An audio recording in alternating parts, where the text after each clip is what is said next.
un enjeu de taille et une préoccupation mondiale dont la prise en compte conditionne dans une large mesure notre survie sur cette planète. En effet, aucune région du monde n'échappe au phénomène de plus en plus progressif du changement climatique.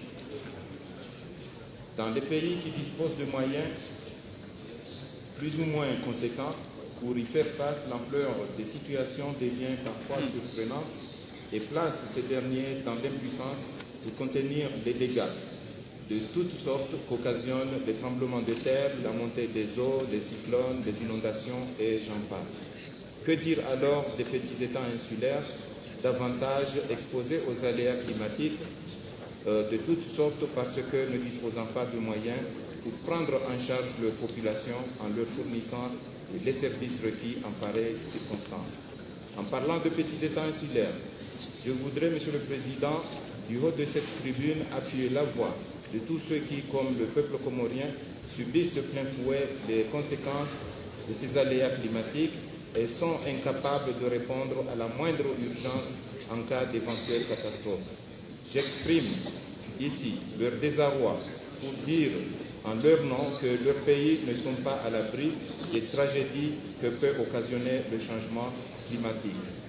Excellences, Mesdames et Messieurs, face à ce constat global triste, désolant mais réel, il n'y a d'alternative que de faire jouer une véritable solidarité internationale après que nous ayons pris conscience du danger qui guette au quotidien nos pays respectifs. Cela passe par des initiatives et des comportements responsables visant à réduire les effets néfastes issus de la pollution de l'air et des océans.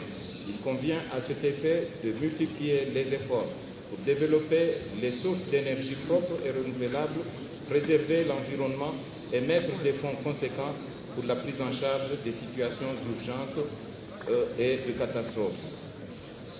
Des pays membres de notre grande famille africaine cumulent une grande expérience dans le domaine de la gestion des situations de ce genre. Il est important de bénéficier d'un partage d'expérience qui aidera nos pays à faire face à tout éventuel aléa climatique. Mon pays, l'Union des Comores, est d'autant plus concerné par ces situations qu'il vient de subir de plein fouet en avril dernier un cyclone qui a dévasté toutes les îles de notre archipel. Je saisis cette occasion pour remercier tous les pays qui nous sont venus en aide, ainsi que toutes les organisations internationales et régionales. Merci.